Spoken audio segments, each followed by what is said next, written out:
Hello बच्चों, study class में आप लोग का स्वागत है। आज हम लोग ये दूसरा सैम्पल पेपर सॉल्व करेंगे साइंस का, और आपको प्रॉपर गाइडेंस दूंगा। आपको अच्छा लगेगा तो हमारे चैनल को जरूर लाइक, सब्सक्राइब, कमेंट जरूर कीजिएगा बच्चों। इसमें आपको पैसा नहीं जाएगा, ओके, बस थोड़ी सी डेटा खर्च होगा। तो हम स्टार्ट करते हैं। इस वीडियो में हम कोशिश करेंगे जितने भी MCQ है उसको सॉल्यूशन के साथ आंसर देने का विथ 100% कॉन्सेप्ट, और इसका दूसरे वीडियो में आपको फुल सॉल्यूशन दूंगा बच्चों, क्योंकि वीडियो बहुत लंबी हो जाती है और आप लोग देखते नहीं हो। ओके, तो सेक्शन ए से स्टार्ट करते हैं। देखो बच्चों, पहला क्वेश्चन हमारा बैलेंस इक्वेशन से। तो बैलेंस इक्वेशन आप जानते हो, यहाँ पे क्या है, हमारा हाइड्रोजन है, डाइहाइड्रोजन है, ऑक्सीजन है, इसे रिएक्ट किया तो वाटर बना। तो आप जानते हो कि डाइहाइड्रोजन को रिएक्ट करते हैं ऑक्सीजन से तो वाटर बनता है H2O। ओके, अब यहाँ पे 2 ऑक्सीजन, तो यहाँ से 2 से मल्टीप्लाई करूँगा तो अब बैलेंस हो गया। अब हाइड्रोजन 4 हो गया, तो यहाँ भी 2 से मल्टीप्लाई करूँगा, यहाँ पे कुछ नहीं तो 1 होगा। तो कितना आ गया हमारा, ये x की वैल्यू 2, y की वैल्यू 1 एंड z की वैल्यू, तो ये क्या होगा हमारा, ये हो जाएगा बच्चों। ओके, नेक्स्ट क्वेश्चन देखते हैं बच्चों। Question number 2। देखो बच्चों, ऐसा हमें एक डेटा दे रखा है और इसमें कह रहा है कि कौन सा रिएक्शन इसमें होगा। ओके, एक बार आप देख लो। ये मेटल है, मेटल को हमने रिएक्ट किया एसिड के साथ, ठीक है। तो हाइड्रोक्लोरिक एसिड है, वो भी डाइल्यूट, तो एक्वस लिखेंगे और इसको रिएक्ट करेंगे हम मेटल के साथ, तो क्या बनेगा आपको बताता हूँ, ठीक है। देखो बच्चों, क्वेश्चन नंबर 2। मेटल को अगर आप एसिड के साथ रिएक्ट करोगे तो ये हमें सॉल्ट प्लस हाइड्रोजन गैस देता है। ओके, ये हमारा क्वेश्चन है।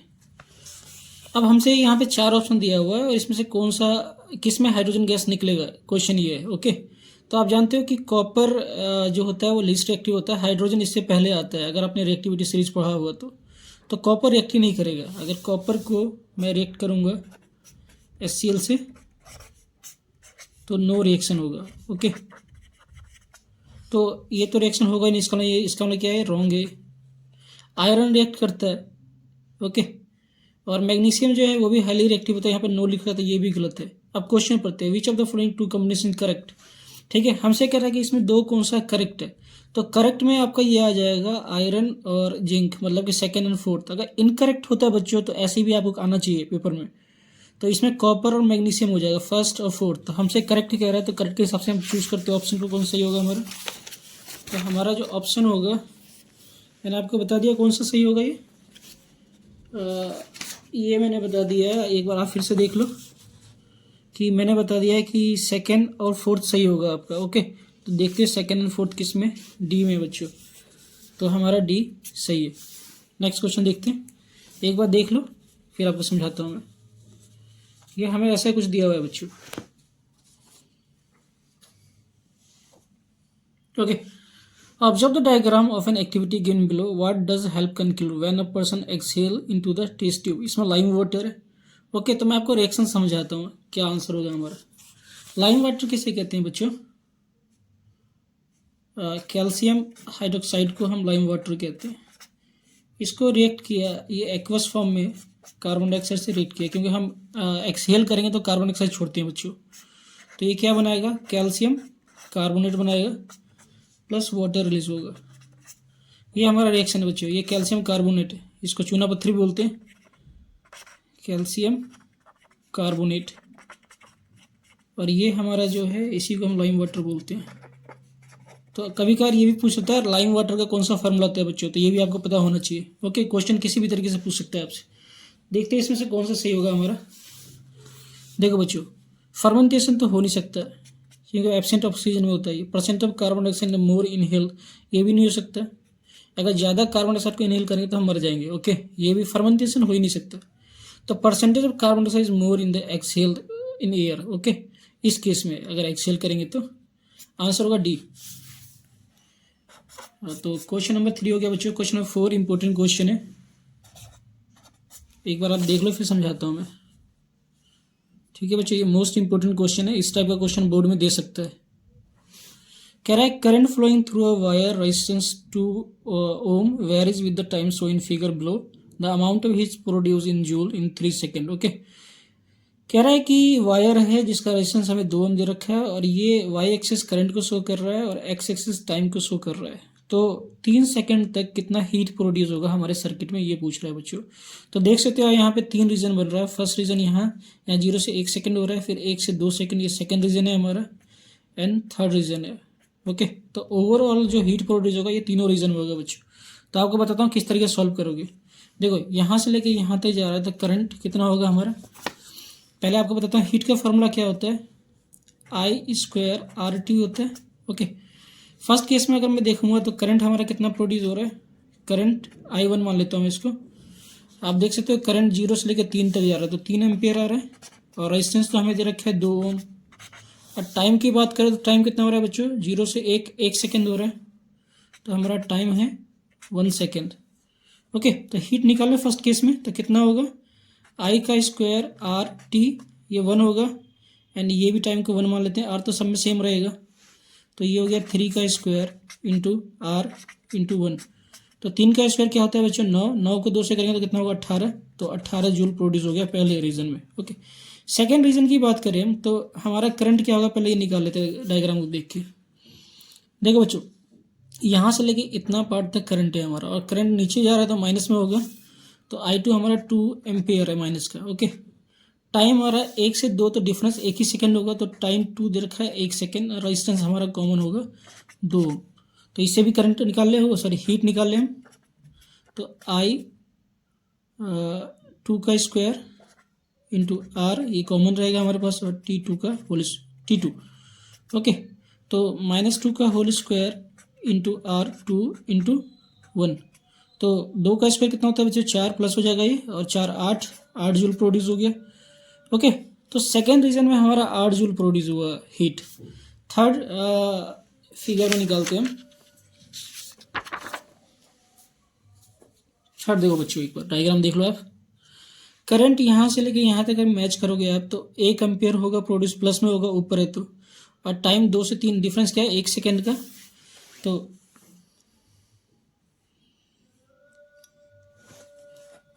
I3 हमारा हो जाएगा बच्चों 1 एम्पियर, रेजिस्टेंस कॉमन है 2 ओम, एंड टाइम हमें दे रखे 3 मान लेते हैं इसको 1 सेकेंड। तो S3 निकाले तो I²RT, I की वैल्यू क्या हो जाएगा हमारा 1 का स्क्वायर इंटू 2 इंटू 1, तो कितना आ रहा है 2 जूल। टोटल हीट निकालेंगे तो बच्चों क्या होगा H1 plus H2 plus H3। ये देखो बच्चों क्वेश्चन 3 नंबर का भी दे सकता है एग्जाम में। ओके, क्योंकि इतना लेंदी क्वेश्चन नहीं देना चाहिए 1 नंबर में। तो पहले में कितना आया था 18 आया था, दूसरे में हमारा कितना आया था, दूसरे में हमारा आया था, दूसरे में 8 आया था, अब प्लस 2 आया था। देखो 10 और 18 कितना होता है 28, तो टोटल हीट जो जनरेट होगा हमारे सर्किट में 28 जूल होगा। तो इसका आंसर क्या हो जाएगा बच्चों, डी।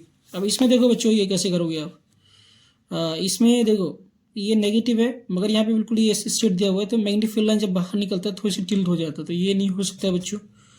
ओके, यहाँ पे नेगेटिव होता है तो यहाँ पे हमेशा नॉर्थ पोल होना चाहिए बच्चों, तो ये भी नहीं हो सकता। यहाँ पे नेगेटिव नॉर्थ पोल होना चाहिए, तो ये भी नहीं हो सकता। तो इस तरीके से आप रिमूव कर सकते हो, तो इसका आंसर होगा सी। ओके, तो 5वें का आंसर क्या होगा बच्चों, क्वेश्चन 5 का आंसर सी। क्वेश्चन नंबर 6 देखते हैं।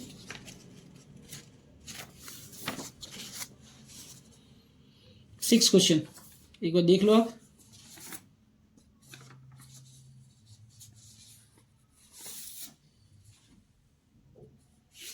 कह रहा direction of magnetic field around a straight conductor carrying current in can be determined by. तो स्ट्रेट कंडक्टर में करंट पास करता है तो डायरेक्शन कैसे निकालते हैं मैग्नेटिक फील्ड का, तो फ्लेमिंग राइट हैंड रूल से निकालते हैं बच्चों। ओके, तो छठा सिंपल था बिल्कुल, इसका आंसर ये होगा। नेक्स्ट पर क्वेश्चन नंबर 7 एक बार देख लो आप, फिर समझाता हूँ आप लोग को मैं। Ankit observe that stain of curry on a white shirt become reddish brown when a soap is scrubbed on it, but it turn yellow again when the shirt is washed with the plenty of water. What might be reason for his observation? अब देखो बच्चों, अंकित पे करी गिर गया, तो करी में क्या लगा, हल्दी होता है, ठीक है, और हल्दी सोप से रिएक्ट करेगा। Soap generally basic in nature होता है, तो ये सही होगा, और सोप एसिडिक नहीं होता, ये इनकरेक्ट है। इस तरीके से रिमूव कर सकते हैं हम, ठीक है। तो पहला इनकरेक्ट है, तो हम इसको और इसको ऐसे ही हटा सकते हैं बच्चों। तो अब जल्दी करना होगा पेपर में, तो आप इस तरीके से इसको रिमूव कर सकते हो। आप सोचना है इसमें सही है। Okay. Turmeric is a natural indicator which give the red distinct basis, ठीक है। टर्मरिक में एक तरह का बेसिक होता है, कोई चीज़ के बेसिक क्राइटेरिया चेक करना होता है, टर्मरिक यूज़ करते हैं। तो बच्चों, और ये हमें मिल गया कि ये सही है और ये सही है, तो आंसर हमारा होगा ए। इस तरीके से आप रिमूव कर सकते हो। ओके, तो इसका आंसर क्या होगा सातवें का? ए। 6 का भी मैंने बता दिया था आपको, 6 का आंसर था ए। क्वेश्चन नंबर 7 का आंसर क्या है बच्चों? इसका भी ए। क्वेश्चन नंबर 8 एक बार देख लो, आपने होल लोगो सीरीज पढ़ा होगा, आइसोमर पढ़ा होगा, तो आप इसलिए कर पाओगे। देखो, अब मैं रिमूव करने का तरीका बताता हूँ। ब्यूटेन है तो ब्यूटेन में कितने कार्बन होते हैं? 4 कार्बन होते हैं। तो 1 2 3 4 5, ये हो नहीं सकता। ओके, इसको हटा देते हैं हम। अब देखो, इसकी बात करें, 1 2 3 4 5, ये भी नहीं हो सकता। तो अब इसमें और इसमें हमें चूज करना है बच्चों कि कौन सा सही है, ठीक है। अब देखो, ब्यूटीन है तो ये डबल बॉन्ड होगा, ई एन ई लगा हुआ है, तो ई एन ई लगा होगा तो क्या होगा बच्चों? डबल बॉन्ड होगा, तो ये भी नहीं हो सकता। इस तरीके से हम रिमूव कर सकते हैं कम नॉलेज के बाद भी।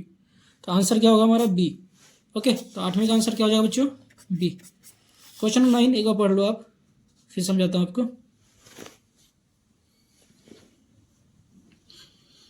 कह रहा है which option correctly list of the change occur female during puberty. Okay, तो ये प्यूबर्टी एज हर किसी में आता है बच्चों, मेल में भी आता है, फीमेल में भी आता है, मगर यहाँ पे फीमेल के बारे में बोल रहा है।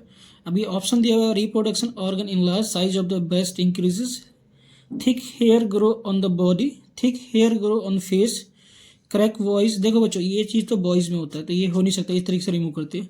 Size of breast increases, beginning of menstruation, thick hair grow on the body. Okay, ये बात ठीक है, मगर ये पूरा नॉलेज नहीं है बच्चों, तो इसको भी correct. Thin hair grow occur on the body, size of breast increase, pitch of the voice increase, ये बॉयज़ में होता है बच्चों। तो आंसर हमारा क्या हो जाएगा? ए।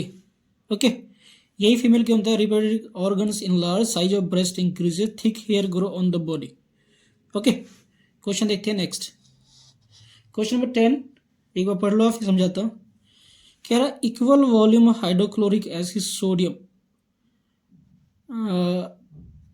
hydrochloric acid and sodium hydroxide solution same concentration mix and the pH value resulting of the checked paper। देखो बच्चों, यहाँ पे हमारे क्या है? HCl है। जितना अमाउंट ऑफ HCl लेना है उतना ही अमाउंट हमें सोडियम हाइड्रोक्साइड लेना है, NaOH लेना है। तो इससे हमारा क्या बनेगा? कॉमन सॉल्ट बनेगा, NaCl बनेगा प्लस H2O बनेगा, वाटर बनेगा। तो ये तो बैलेंस रिएक्शन है। pH वैल्यू पूछेगा आपसे, तो क्या होगा? pH वैल्यू 7 होगा, ठीक है, क्योंकि बिल्कुल एग्जैक्ट न्यूट्रल सॉल्यूशन देगा ये। हमसे पूछ रहे हैं यहाँ पे कलर क्या हुआ, तो कलर इसमें होता है बच्चों येलोविश ग्रीन कलर होता है, जब दोनों चीज़ को सेम कंसंट्रेशन से मिलाते हैं। ओके, तो 10वें का आंसर होगा डी। 9वें का आपको बता दिया मैंने, 9वें का आंसर होगा बी, और क्वेश्चन नंबर 10 का आंसर होगा बच्चों डी। ओके, नेक्स्ट क्वेश्चन देखते हैं।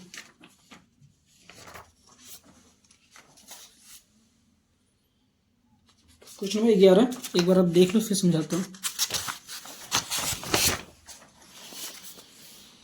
देखो, ये नर्व सेल से दिया हुआ है। थोड़ी सी आपको बेसिक बताऊंगा, फिर समझाऊंगा आगे क्वेश्चन।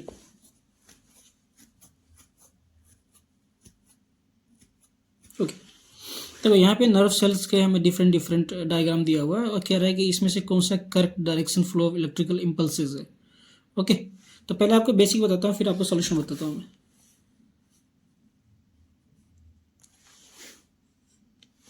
क्वेश्चन नंबर 11, देखो बच्चों, डायरेक्शन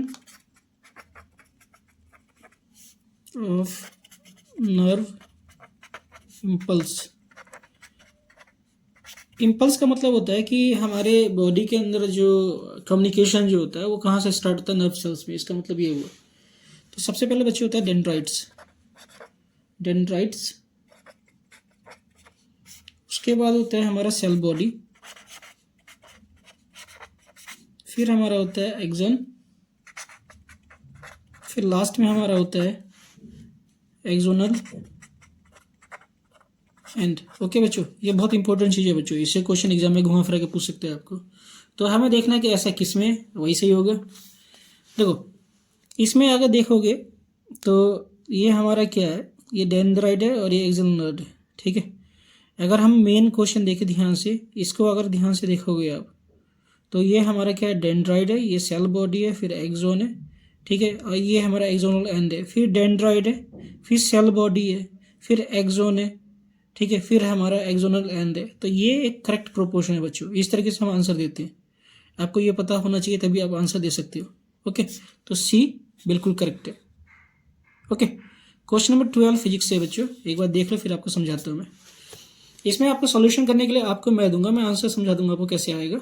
ओके, आप एक बार देख लो, यहाँ पे दो बल्ब है, दोनों बल्ब का पावर दिया हुआ है और वोल्टेज दिया हुआ है। तो पूछ रहा है आपसे रेजिस्टेंस का रेशियो क्या होगा। तो आपको थोड़ी सी हिंट देता हूँ करने के लिए मैं, आप खुद से ट्राई करना बच्चों, क्योंकि बोर्ड का एग्जाम देना है आप लोगों को। देखो, पावर का फॉर्मूला क्या होता है बच्चों, V इंटू आई।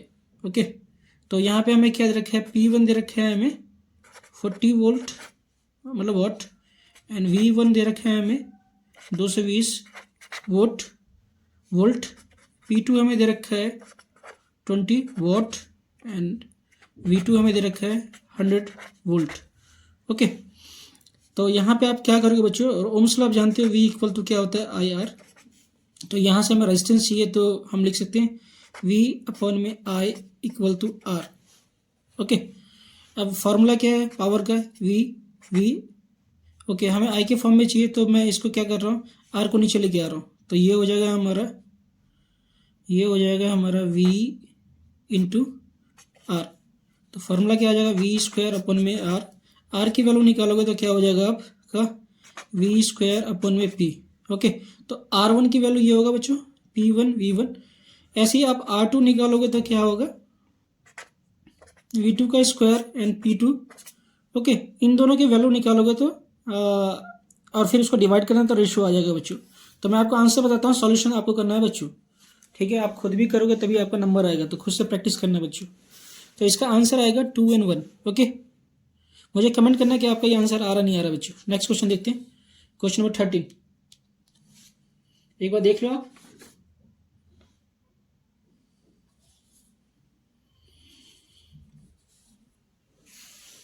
ओके,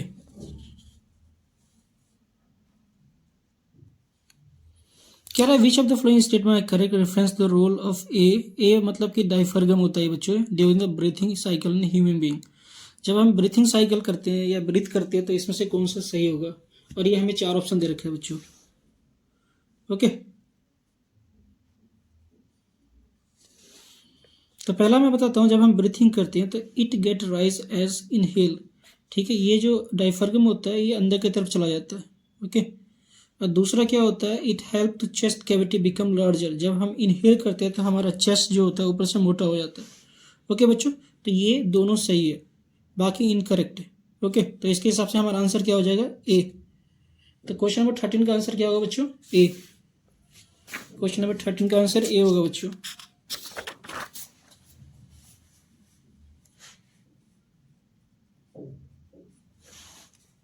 क्वेश्चन नंबर 13 का आंसर होगा ए। क्वेश्चन नंबर 14 देखते हैं बच्चों, एक बार आप देख लो फिर समझाता हूं मैं आपको। ये हमें दे रखा है,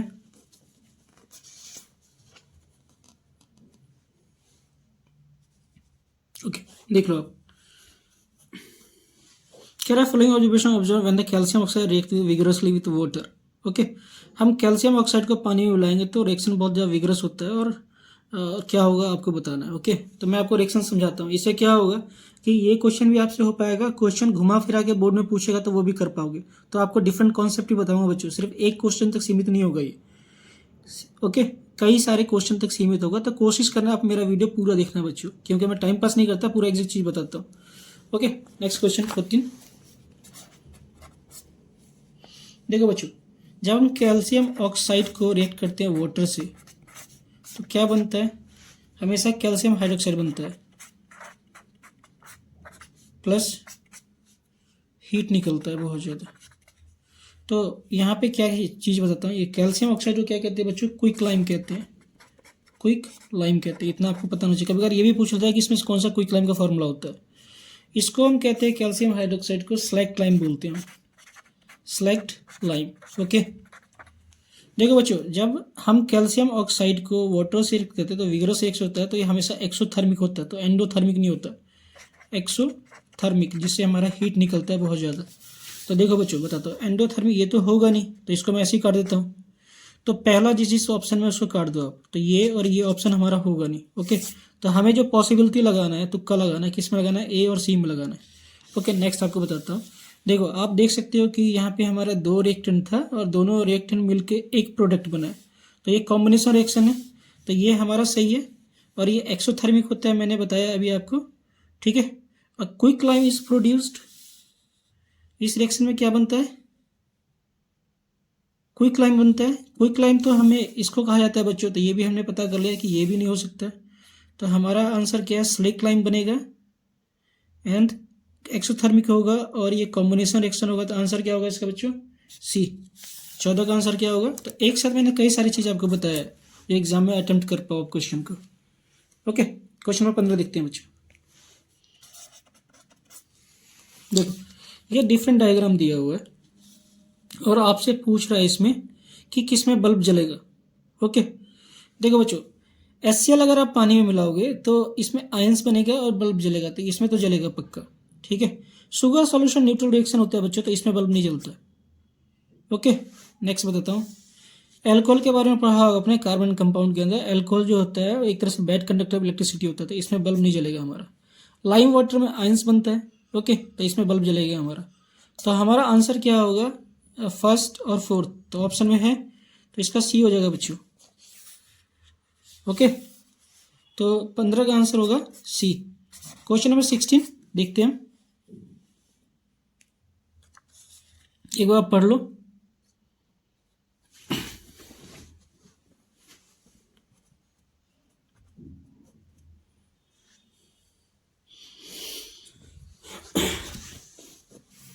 Okay, if two parrots have the genotype AA and AA, small a, the probability of having AA genotype is in the first generation। देखो बच्चों, जब हमारा, आपको बेसिक चीज़ बताता हूँ मैं, जेनोटाइप का मतलब होता है कि जेनेटिक इनहेरिटेंस, इसका मतलब ये होता है। फेनोटाइप मतलब कि फिजिकल अपीयरेंस।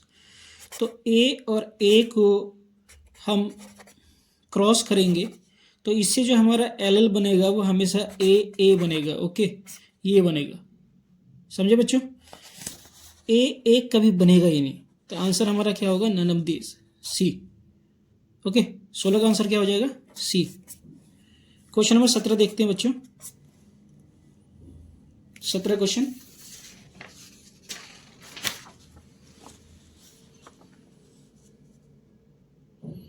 देखो हमें यहाँ पे असर्शन रीजनिंग वाला क्वेश्चन है बच्चों, एक बार पढ़ लो फिर आपको समझाता हूँ मैं।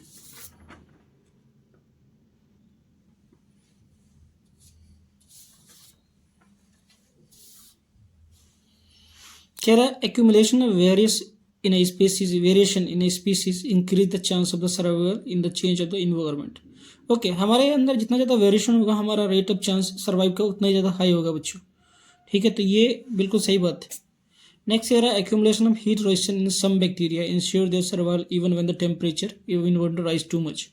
ओके, मान लो कि कुछ बैक्टीरिया के अंदर एक रेजिस्टेंस जनरेट हो गया हीट को सहन करने का, तो वार्म टेम्परेचर में वो सर्वाइव कर पाएगा। बिल्कुल सही रीज़न है बच्चों, क्योंकि वेरिएशन उसने डेवलप कर लिया कई सालों के अंदर। ओके, तो ये दोनों सही है, असर्शन के हिसाब से रीजन करेक्ट है, तो इसका आंसर क्या होगा, 17 का ए हो जाएगा। Question number 18,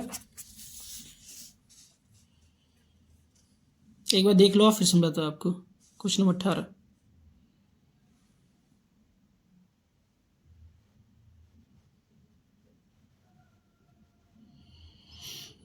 okay, a solenoid tend to expand when current passes through it. ठीक है, जब आप एक सोलोनॉइड से करंट पास करते हैं तो सोलोनॉइड एक्सपेंड कर जाता है, तो ये गलत बात दे रखा है, ये हमारा असर्शन इनकरेक्ट है।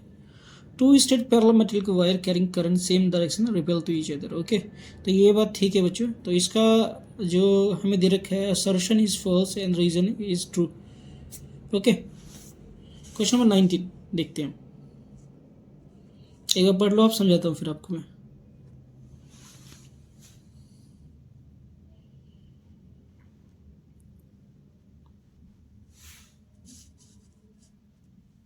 ओके, कह रहा है it is necessary to separate oxygenated and deoxygenated blood in mammals and birds. बिल्कुल सही बात है बच्चों, हम लोग मैमल्स है तो आप जानते हो कि हमारा डबल सर्कुलेटरी सिस्टम होता है, और इससे क्या होता है हम ज़्यादा ऑक्सीजन को इनहेल कर पाते हैं, इसका एडवांटेज ये होता है हमारे साथ। Okay, mammals and birds are warm blood animals and they depend environment for their body temperature regulation. और ये एक तरह से इन्वायरमेंट पे डिपेंड करता है इनके बॉडी टेम्परेचर के लिए, ये भी बात सही है। मगर दोनों बात सही है, मगर रीज़न जो है बच्चों वो सही नहीं है, एक्सप्लेनेशन सही नहीं है। ओके, बात दोनों ही ठीक है। तो इसका आंसर होगा बी 19 का। 18 का मैंने आपको बता दिया है, 18 का डी बताया था और 19 का बी। ठीक है, क्योंकि रीज़न सही है मगर करेक्ट एक्सप्लेनेशन नहीं है हमारे जो स्टेटमेंट दिया है उसके हिसाब से। क्वेश्चन नंबर 20 पढ़ लो आप, फिर समझाता हूँ। Decomposition of vegetable matter in compost is an endothermic reaction. देखो बच्चों, यही गलत दिया हुआ है। कोई भी चीज़ का डिकम्पोजिशन होता है तो हाईली एंडोथर्मिक एक्सोथर्मिक रिएक्शन होता है। ओके, तो ये गलत दिया हुआ है, तो पहला ही हमें मालूम चल गया मिस्टेक है। नेक्स्ट कह रहा है decomposition reaction involve the break down simple reactant into simple product. बिल्कुल सही बात है। डिकम्पोजिशन में क्या होता है बच्चों कि हमारा जो ऑर्गेनिक मैटर होता है वो ब्रेक डाउन होकर प्रोडक्ट में कन्वर्ट हो जाता है। ओके, और कई सारे प्रोडक्ट बन सकता है। सिंपलर का मतलब ये नहीं है कि एक ही है, कई सारे प्रोडक्ट बन सकता है। ओके, तो ये रीज़न करेक्ट है, असर्शन हमारा गलत है, रीज़न ट्रू है। तो इसका आंसर क्या हो जाएगा बच्चों? डी। ओके बच्चों, नेक्स्ट क्वेश्चन में हमारा फुल वीडियो होगा, इसका पूरा सॉल्यूशन होगा बच्चों। तो हमारे वीडियो को प्लीज़ लाइक कीजिएगा, सब्सक्राइब कीजिएगा। ओके, और वीडियो देखने के लिए धन्यवाद बच्चों।